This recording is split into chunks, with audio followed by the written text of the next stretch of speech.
मेरा नाम ओपी तिवारी है। मैं यूआरडी अकेडमी बांदा से बात कर रहा हूँ। आज हम एक नया विषय उठा रहे हैं और उस विषय का नाम है भारत की राज्य व्यवस्था, इंडियन पॉलिटी। और ये विषय बहुत ही महत्वपूर्ण है आगामी परीक्षाओं के लिए। जो भी एग्जाम होने वाले हैं, जैसे पीसीएस का exam, RO ARO, lower PCS mains, VDO का एग्जाम, उत्तर प्रदेश पीईटी की परीक्षा, शिक्षक भर्ती, जितने भी एग्जाम होने हैं उसमें सबसे महत्वपूर्ण विषय मैं आपको लेकर आ रहा हूँ। भारत की राज्य व्यवस्था के अंतर्गत आज हम राष्ट्रपति पर पूरा डिस्कस करेंगे। तो राष्ट्रपति को हम 7 से 8 लेक्चर में जाकर के पढ़ने वाले हैं। तो उसमें सबसे पहले राष्ट्रपति को जानने से पहले कुछ बेसिक बात हम लोग को जान लेनी चाहिए जाकर के, कि मैं बार बार कह रहा हूँ भारत की राज्य व्यवस्था या भारत की शासन व्यवस्था, इस पर हम जब आपसे बात कर रहे हैं तो हमें ये जानकारी होनी चाहिए कि आखिर शासन व्यवस्था भारत में कितने प्रकार की है, या शासन व्यवस्था के कितने प्रकार है, तो फिर अंग कितने हैं, शासन व्यवस्था को कहते क्या है साधारण आम बोलचाल की भाषा में जाकर। तो यहाँ पर सारी चीजें मैंने बोर्ड पर लिखी हुई हैं, इनको हम एक थोड़ा सा डिस्कस करते हुए चले जाएंगे और ध्यान से सुनिएगा मेरी बातों को बेटा। भारत की शासन व्यवस्था कहिए या शासन व्यवस्था को सरकार कहिए, बात एक ही है जाकर। और भारत में अगर हम बात करें तो जो शासन व्यवस्था है भारत की, वो 3 प्रकार की है। केंद्र स्तर पर शासन व्यवस्था में काम करती है, राज्य सरकारें काम करती है और स्थानीय शासन व्यवस्था काम करती है। प्रश्न अगर कहीं प्रश्न आ जाए कि शासन व्यवस्था भारत में कितने प्रकार की है, तो याद रखिएगा 3 प्रकार की है, केंद्र स्तर पर, राज्य स्तर पर और स्थानीय शासन व्यवस्था। स्थानीय शासन व्यवस्था के भी 2 भाग हैं, एक है पंचायती राज व्यवस्था, दूसरा शहरी शासन व्यवस्था। पंचायती राज व्यवस्था के चुनाव अभी उत्तर प्रदेश में हाल ही में हुए हैं जाकर के, तो आपने देखा भी होगा जाकर इस विषय पर। यहाँ पर अगर हम बात करें कि शासन व्यवस्था या सरकार के अंग कितने हैं, तो यहाँ पर शासन व्यवस्था या सरकार के 3 अंग है, यानी कि 3 अंग मिल जाए तो सरकार का निर्माण हो जाता है। वो अंग है विधायिका, कार्यपालिका और न्यायपालिका। जिसमें से मैं आपको बता दूं कि विधायिका और कार्यपालिका को एक दूसरे पर आश्रित बनाया गया है, या ये कह सकते हैं कि दोनों ही एक दूसरे को नियंत्रित करने का कार्य करती हैं। कार्यपालिका विधायिका से नियंत्रित भी होती है, विधायिका को नियंत्रित भी करती है, तो इस प्रकार से समझ लीजिए। और न्यायपालिका को विधायिका और कार्यपालिका से पूर्णतः स्वतंत्र रखा गया है। न्यायपालिका भारत में पूर्णतः स्वतंत्र है। न्यायपालिका का एक अगर देखा जाए तो उसका जो स्टेप होता है, नीचे के जो स्थानीय न्यायालय होते हैं, स्थानीय न्यायालय के बाद उच्च न्यायालय, उच्च न्यायालय के बाद सर्वोच्च न्यायालय, ये एक सिस्टम पर पूरा कार्य करता है। और ये पूर्णतः विधायिका और कार्यपालिका से क्या है, अलग बनाया गया है। इससे अलग बनाया गया है कि कभी अगर हमारे जो भारत के नागरिक उनके अगर मौलिक अधिकारों का हनन होता है, या कभी कुछ ऐसे कानून का निर्माण हो जाता है जिससे मौलिक अधिकार कम हो रहे हैं या समाप्त हो रहे हैं, तो न्यायपालिका उन पर अपना डिसीजन ले सके। कभी कुछ विधायिका कार्यपालिका के द्वारा अगर संविधान के मूल ढांचे को समाप्त करने की कोशिश की जा रही है सरकार के द्वारा, तो कहीं ना कहीं न्यायपालिका उस पर रोक लगा सके।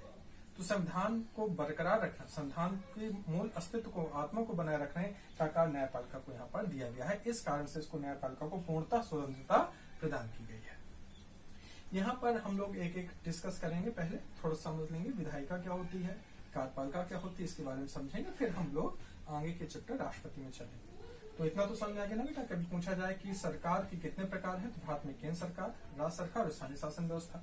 कहीं पूछा है शासन व्यवस्था के अंग कितने हैं, या सरकार कितने से मिलकर बनी, तो कहेंगे सरकार विधायिका, कार्यपालिका और न्यायपालिका के सम्मिलित रूप से मिलकर के बनी है। फिर दिमाग में प्रश्न उठता है, दिमाग में एक आता है जहन में, कि विधायिका, कार्यपालिका, न्यायपालिका जब अंग है, तो कभी कभी ऐसा हो सकता है कि हम देखते हैं कि जैसे अभी कोविड आया तो न्यायपालिका काफी सक्रिय हो गई। तो यहाँ पर एक संविधान होता है, संविधान किसी भी देश में कॉन्स्टिट्यूशन बनाया जाता है, संविधान बनाया जाता है। संविधान का प्रमुख कार्य यही होता है कि ऐसे नियम कानून हो जिसके तहत सबको अपनी लिमिटेशन पता हो, अपने दायरे पता हो।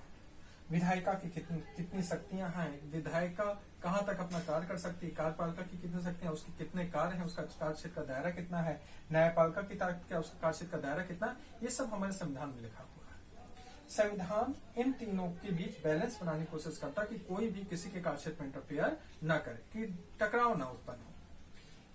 शासन व्यवस्था का कार्य, सरकार का कोई पूछे कार्य क्या है, सरकार का उद्देश्य क्या है, तो सबको होता है। सरकार का एक ही उद्देश्य होता है, या कह सकते हैं शासन व्यवस्था का एक ही उद्देश्य है कि उस देश के जो भी नागरिक हैं, उन नागरिकों को कहीं ना कहीं किसी भी प्रकार की समस्याएं उत्पन्न न हो, स्वस्थ वातावरण मिले, जीवन जीने के अधिकार हो उनके पास, रोजगार के अवसर हो जाकर के, एक अच्छा एक एटमॉस्फेयर प्रदान किया जाए कि कहीं लड़ाई झगड़े ना हो, असमानता का भाव ना हो, सबके प्रति समानता का भाव हो जाकर, स्वतंत्रता हो सबको जाकर के, ये सारी की सारी बातें अगर हम बात करें कि सरकार का कार्य होता है, सरकार की तीनों अंग मिलकर ये कोशिश करते हैं कि भारत में कानून व्यवस्था का सही ढंग से निर्माण हो सके और भारत के किसी भी नागरिक के मौलिक अधिकारों का हनन ना हो। तो ठीक है बेटा, आज हम चलते हैं विधायिका को थोड़ा सा डिस्कस कर लेते हैं, कार्यपालिका को डिस्कस कर लेते हैं, फिर धीरे से हम लोग राष्ट्रपति की तरफ बढ़ेंगे। इतना समझ में आ गया होगा? ठीक है। विधायिका को सबसे पहले अगर हम समझें कि विधायिका है क्या, तो मैं कुछ पॉइंट बाय पॉइंट विधायिका पर लिखूंगा, तो कुछ पॉइंट बाय पॉइंट आप सुनिएगा, क्योंकि किसी भी चीज को अगर हम पॉइंट टू पॉइंट नोट करते हैं तो हमारे लिए बेहतर होता है समझना। तो अगर कोई पूछे कि विधायिका है क्या, तो सबसे पहला आंसर या पहला बिंदु यही निकल के आना चाहिए। आप बताएंगे, पहला बिंदु बताएंगे जाकर, विधायिका एक ऐसी संस्था है जो कानून का निर्माण करती है। यानी कि विधायिका का सबसे महत्वपूर्ण बिंदु यही है कि कानून निर्माण करने वाली संस्था। याद रखिएगा कि विधायिका क्या है, तो बताएंगे कि एक ऐसी संस्था जो कानूनों का निर्माण करती है। मैंने आपको बताया ना कि केंद्र की अपनी विधायिका होती है, राज्य की अपनी विधायिका होती है, स्थानीय शासन व्यवस्था की अपनी विधायिका होती है। तो एक बाई एक जब पढ़ेंगे, केंद्र पढ़ेंगे, राज्य पढ़ेंगे, विधायिका पढ़ेंगे, तो हम लोग एक एक करके देख लेंगे केंद्र की विधायिका को क्या कहते हैं। लेकिन यहाँ विधायिका का से पहले है कानून का निर्माण करना। अब विधायिका में जो कानून का निर्माण करता है, कौन करता है, तो विधायिका में प्रत्यक्ष और अप्रत्यक्ष रूप से सदस्य चुन करके आते हैं। जो भी विधायिका होती है, ध्यान रखिएगा बेटा, यहाँ पर इनका चुनाव होता है। कुछ का चुनाव प्रत्यक्ष प्रणाली से होता है, कुछ का चुनाव अप्रत्यक्ष प्रणाली से होता है। तो विधायिका के अंदर जो मेंबर्स हैं, जो चुन करके जाते हैं, या तो प्रत्यक्ष चुन करके जाते हैं या तो अप्रत्यक्ष चुन करके जाते हैं और विधायिका का निर्माण करते हैं। प्रत्यक्ष का सीधा असर होता है कि जिन सदस्यों को हम लोग जो 18 वर्ष से ऊपर भारत का नागरिक अपने मतों के द्वारा चुनते हैं, जब हम अपने मतदान का प्रयोग करते हैं और हम सीधा चुनाव में भाग लेते हैं, तो जो भी सदस्य चुनकर आते हैं उन्हें हम प्रत्यक्ष कहते हैं कि प्रत्यक्ष रूप से चुन करके आए। जब भारत का नागरिक जो 18 साल से ऊपर है, जब वह चुनाव भाग नहीं लेते हैं, वह अपने उम्मीदवार के द्वारा, यानी जिसको हमने उम्मीदवार अपना बनाया है, जिसको हमने चुनाव जिता करके भेजा है, जब वो हमारी जगह किसी अन्य को चुनता है, ऐसे सब सदस्य चुन करके आते हैं, तो उसको हम अप्रत्यक्ष चुनाव प्रणाली कहते हैं। यानी कि एक प्रत्यक्ष चुनाव, दूसरा होता है अप्रत्यक्ष चुनाव भारत में। बात आगे समझ में? याद रखिएगा कि प्रत्यक्ष और अप्रत्यक्ष रूप से चुन करके जो भी सदस्य विधायिका के अंदर पहुंचते हैं जाकर, वो सारे के सारे जो सदस्य हैं वो कानूनों के निर्माण में अपना पार्टिसिपेशन करते हैं। कानून बनते कैसे हैं, इस बात पर हमको ध्यान देना चाहिए जाकर के। कानून का मतलब होता है कि जैसे विधायिका है, विधायिका को अगर देखा जाए तो आपने देखा होगा, जैसे केंद्र की विधायिका संसद है, पार्लियामेंट है, तो आपने खूब लोकसभा राज्यसभा टीवी में लाइव टेलीकास्ट उसके देखे होंगे जाकर। तो उसमें जब आपने देखा होगा, उस चीज को महसूस किया होगा कि संसद के अंदर चर्चाएं होती हैं, ये सारे सदस्य बैठ करके चर्चाएं करते हैं। क्वेश्चन आवर होता है, क्वेश्चन आवर के समय जो सांसद होते हैं वो प्रश्न पूछते हैं, उससे संबंधित मंत्री जवाब देते हैं जाकर। कई बार होता है कि बाइकॉट तक की स्थितियां उत्पन्न हो जाती हैं। कई बार विपक्ष आरोप लगाता है कि सत्ता पक्ष तानाशाह रवैया अपना रहा है और वो सही ढंग से कहीं ना कहीं कार्य नहीं कर रहा है, कार्य करने नहीं दे रहा है। तो कई बार बहिर्गमन भी होता है। तो विधायिका के अंदर चर्चाएं, बहस, बहिष्कार, बहिर्गमन, ये सारी चीजें विधायिका को जीवंत रूप प्रदान करती हैं। कहते हैं कि जिस देश की विधायिका जितने अच्छे से चर्चाएं करेगी, हर मुद्दे पर बहस करेगी, लड़ाई झगड़े बहस, किसी भी मुद्दे पर बहस होना बहुत जरूरी है। जब वहां के सदस्य होमवर्क करके आते हैं, अपने जमीन पर हकीकत देख करके आते हैं, वो बहुत अच्छे से चर्चाएं कर सकते हैं। जब इस रूप में चर्चाएं होती हैं, तो वहां की लोकतांत्रिक विधायिका बहुत ही अच्छे रूप से कार्य करती है। तो विधायिका का सबसे तीसरा महत्वपूर्ण बिंदु है कि चर्चाओं का होना, बहस का होना, हर बिंदु पर डिस्कशन होना, पारदर्शिता का होना, ये सारी चीजें विधायिका को एक अच्छी विधायिका में परिवर्तित करने की कोशिश कराते हैं। तो ये तीसरा बिंदु हो गया बेटा, जो मैंने आपको समझाया। अब यहाँ पर अगला विधायिका के बाद कार्यपालिका आता है, उसको समझ लेते हैं। तो मैंने आपको बताया कि विधायिका ने तो कानून बना दिया, अब कोई तो होगा ना जो बने हुए कानूनों को क्रियान्वित कराएगा। जैसे एक छोटा सा उदाहरण मैं आपको दूं कि एक स्कूल होता है, उस स्कूल में एक मैनेजमेंट होता है, मैनेजमेंट के बाद एक कार्यपालिका संस्था होती है। मैनेजमेंट का मतलब होता है स्कूल के लिए कायदे कानून बनाना जाकर के। बने हुए कायदे कानून को लागू कौन कराता है? वहां के आप प्रिंसिपल होंगे, वहां के टीचर्स होंगे, आपकी क्लास के मॉनिटर होंगे, तो उसको वहां पर लागू कराते हैं, तो कार्यपालिका हो गया। इस प्रकार से कहा जाए तो विधायिका तो समझ में आएगा कि विधायिका जैसे केंद्र सरकार की विधायिका संसद होती है, उसके अंदर लोग बैठते हैं और मिल करके देश के लिए कोई कानून बनाते हैं। इसमें तो सत्ता पक्ष और विपक्ष दोनों शामिल हो गए। है ना भाई। आप कहेंगे विपक्ष कैसे शामिल होता है, तो भाई सत्ता पर जब कोई बिल लाता है तो उसी पर ही चर्चाएं होती है ना। विपक्ष बहुमत लाना होता है, अगर बहुमत से बिल पास नहीं हो रहा है तो कहीं ना कहीं वो बिल अधिनियम एक्ट नहीं बन पाता है। इसका मतलब है कि जब सत्ता पक्ष की भी भागीदारी होती है, जब सत्ता पक्ष को लगता है कि नहीं सब चीजें सही हैं, उसको ला रहे हैं हम संसद पर, और जब विपक्ष को लगता है कि हाँ हमने जो अपोज किया किसी बिंदु पर, सत्ता पक्ष ने उसको सही कर दिया, तो कहीं ना कहीं उसको बहुमत से पास करा देते हैं। तो अब यहाँ पर कार्यपालिका क्या है, तो सीधा सीधा आप कहेंगे कि बने हुए कानून, जो बने हुए कानून है उनको जो संस्था क्रियान्वित कराती है, याद रखिएगा कि बने हुए कानूनों को जो संस्था क्रियान्वित कराती है वो कार्यपालिका कहलाती है। अगर कोई कहे कि कार्यपालिका है क्या, तो आप कहेंगे कि बने हुए कानूनों को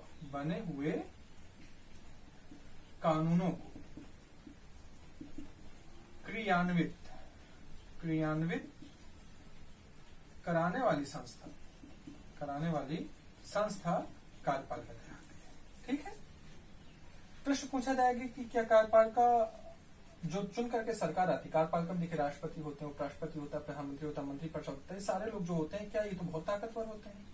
तो क्या कार्यपालिका तानाशाह रवैया नहीं अपना सकती है? भाई 5 साल की अगर कोई सरकार पूर्ण बहुमत के साथ आ जाए तो तानाशाह रवैया भी तो अपना सकती है। तो यहाँ पर हमारे जो संविधान सभा के सदस्य थे, जिन्होंने संविधान बनाने में अपनी सबसे महत्वपूर्ण भूमिका निभाई जाकर, वो बहुत दूरदर्शी थे। उन्होंने कहा कि अगर कार्यपालिका जो कार्य करती है, जब उसको अधिकार दिए जाते हैं, भाई कानून तो बन गया, जो बने हुए कानून को जो क्रियान्वित कर रहा है उसको अधिकार जब बहुत ज्यादा होते हैं, वो कई बार तानाशाह हो सकता है।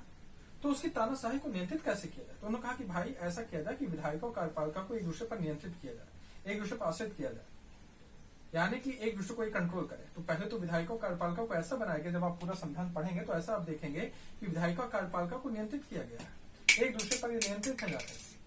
फिर इसके बाद यहाँ पर निकल करके आता है कि कार्यपालिका को और कैसे नियंत्रित किया जाता है। तो कार्यपालिका आपको पता है कि भारत में 5 वर्ष का कार्यकाल होता है, 5 वर्ष के बाद चुनाव होते हैं जाकर, और अगर कोई भी कार्यपालिका, अगर कोई भी सरकार, जो भी इसको हम सरकार कहते हैं साधारण भाषा में, अगर सही ढंग से कार्य नहीं करती है तो जनता के पास उसको चुन करके नहीं भेजेगी। तो हर एक कार्यपालिका कहीं ना कहीं इस बात को सोचती है कि भाई कार्य बहुत अच्छे करने हैं, अगर अगली बार पुनः सत्ता में आना है तो हमें ऐसे कार्य करने पड़ेंगे जो जनता के हित में हो, जनता का शोषण न कर रहे हो जाकर के, तभी हम दोबारा चुनाव जीत करके सत्ता में आ सकते हैं। लोकतंत्र की यही खूबी है जाकर के। समझ में आ गया होगा कि कार्यपालिका सबसे पहले है क्या, तो विधायिका के बने हुए कानून को क्रियान्वित कराने वाली एक संस्था है। ये कार्यपालिका किससे नियंत्रित होती है? विधायिका से नियंत्रित होती है, और विधायिका को नियंत्रित भी करती है जाकर के। और कार्यपालिका कभी तानाशाह नहीं हो सकती, क्योंकि संविधान में ऐसी चीजें बनाई गई हैं कि वो जवाबदेह होती है संसद के प्रति। जो हमारी संसदीय व्यवस्था है उसमें जो हमारी सरकार है, जो कार्यपालिका, वो जवाबदेह है हमारी संसद के प्रति। जो मंत्रिपरिषद सामूहिक रूप से लोकसभा के प्रति जवाबदेह होते हैं, और समय समय पर 5 साल में हर बार चुनाव होते हैं। तो कोई भी कार्यपालिका ऐसा कोई भी काम नहीं करेगी जिससे जनता का शोषण हो, जनता के लिए कभी ऐसे कानून का निर्माण नहीं करेगी जिससे उसके मौलिक अधिकारों का हनन हो, कभी ऐसा कोई काम नहीं करेगी जिससे राजतंत्र की स्थापना हो रही हो, लोकतंत्र को समाप्त करने की कोशिश की जा रही हो, क्योंकि चुनाव होने हैं हर वर्ष 5 वर्ष में। तो इस प्रकार से अगर देखा जाए तो विधायिका और कार्यपालिका को मैंने आपको बहुत अच्छे से समझा दिया बेटा। यहाँ पर अगर बात की जाए कि न्यायपालिका को क्या किया गया है, मैंने आपको पहले बताया कि विधायिका और कार्यपालिका को तो एक दूसरे पर जोड़ा गया, लेकिन जो न्यायपालिका है इसको पूर्णतः स्वतंत्र रखा गया। न्यायपालिका का जो प्रमुख कार्य है संविधान का संरक्षण करना है, हमारे नागरिकों के अभिभावक के रूप में कार्य करना है, संविधान के मूल ढांचे को हमेशा बरकरार रखना है। ऐसा कोई कानून अगर विधायिका या कार्यपालिका बनाती है जिससे संविधान का मूल ढांचा समाप्त होने वाला हो, तो ऐसे बने हुए कानूनों का रोक लगाना है। अगर कभी ऐसे कानून बन जाए जिससे देश के नागरिकों के मौलिक अधिकारों का हनन हो रहा हो, तो ऐसे बने हुए कानूनों पर रोक लगानी है जाकर के। इस प्रकार से न्यायपालिका को पूर्णतः स्वतंत्र रखा गया है। कह सकते हैं कि न्यायपालिका संरक्षक है आपकी संविधान की, संविधान का आपकी आत्मा न समाप्त हो पाए, ये सारा का सारा देखरेख हमारी न्यायपालिका करती है। न्यायपालिका के स्टेप मैंने आपको बता दिए जाकर। अगर इस पूरे स्टेप को इस प्रकार से देखा जाए तो 3 स्टेप में इसको हम बांट सकते हैं। नीचे है आपकी स्थानीय न्यायालय, स्थानीय न्यायालय, यहां पर आपका उच्च न्यायालय, और सबसे ऊपर है सर्वोच्च न्यायालय। ठीक बेटा, सर्वोच्च न्यायालय। इस प्रकार से अगर देखा जाए तो इसका एक ऑर्डर है, और ये एक इंटीग्रेटेड है, एक दूसरे से ये जुड़े हुए हैं। तो इस प्रकार से मैंने आज एक बहुत बेसिक चीज बताई भारत की शासन व्यवस्था, शासन व्यवस्था के प्रकार, शासन व्यवस्था के अंग, विधायिका, कार्यपालिका और न्यायपालिका के बारे में। ठीक बेटा, अब अगला लेक्चर जो हम लोग करेंगे वो अब राष्ट्रपति पर करेंगे। राष्ट्रपति की पूरी एक सीरीज बनाएंगे जाकर के। तो उस पार्ट को बड़े अच्छे से आपको समझना है। ठीक है, ओके, बाय बाय।